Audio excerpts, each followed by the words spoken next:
અમારા માટે સૌથી અઘરી વસ્તુ તમને લાગતું હોય કે વૃદ્ધાશ્રમ ચલાવવા માટે પૈસાની જરૂર પડતી હોય છે, પણ હું જે કહું છું કે પૈસા કરતાં પણ સૌથી વધારે જરૂર પડે છે. એક વાત એવી કરવી છે કે ઘણા લોકોને એવું લાગે છે કે વૃદ્ધાશ્રમ ચલાવવું સરળ છે. હું ચોક્કસથી કહીશ કે વૃદ્ધાશ્રમ ચલાવવું એ સરળ નથી. કદાચ લાગતું હોય વિડીયોની અંદર કે આ બધું તો થઈ જાય, બહુ સરળ છે, બહુ સહજ છે, પણ કદાચ એકાદ દિવસ અમારા આશ્રમની મુલાકાત લો અથવા એવું નહીં કે બીજા કોઈ આશ્રમની મુલાકાત લો તો કદાચ ખબર પડે કે વૃદ્ધાશ્રમ શું છે. વૃદ્ધાશ્રમ શરૂ કરવા માટે અથવા ચલાવવા માટે તમને એવું લાગતું હોય કે માત્ર ભોજનની વ્યવસ્થા કરવાની છે, દવાઓની વ્યવસ્થા કરવાની છે, રહેવાની વ્યવસ્થા કરવાની છે, સફાઈની વ્યવસ્થા, બીજી નાની મોટી વસ્તુઓ. ફક્ત એ વ્યવસ્થા કરવા માત્રથી વૃદ્ધાશ્રમ નથી ચાલતું. વૃદ્ધાશ્રમની અંદર શું છે? વૃદ્ધાશ્રમની અંદર વડીલો છે.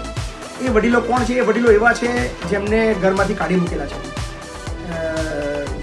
જેમના કોઈના દીકરા નથી, જેવા એવા છે જેમના જે દીકરાઓ છે એ વિદેશની અંદર છે, એમની પાસે સમય નથી, ખૂબ એકલતાની પીડા ભોગવવાવાળા વડીલો રહે છે.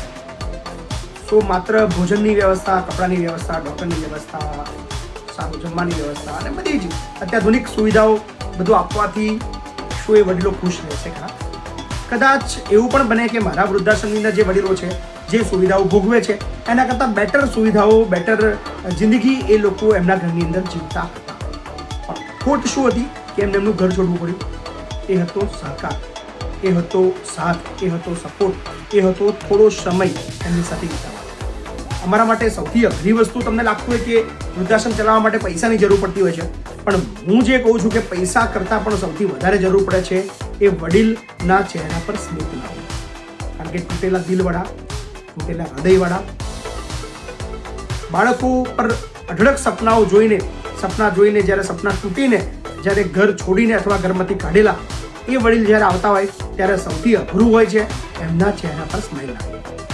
અને એ અમારા માટે સૌથી મોટો ટાસ્ક છે, જે અમે એની પર ખરા ઉતરવા માટે અમે પૂરો પ્રયત્ન કરીએ છીએ. એક કામ છે સવારે ઉઠીને અમારા જે વડીલો છે, કોણ દુઃખી છે, કોણ રડે છે, કોણ હજી પણ એના સંતાનોની અંદર ખોયેલો છે, હજી કોણ એવું છે જે એના દીકરાની આવવાની રાહ જુએ છે, હજુ કોણ એવું છે જે એની દીકરીની રાહ જુએ છે, એ બધાના ચહેરા પર સ્માઇલ લાવી એ અમારું કામ છે.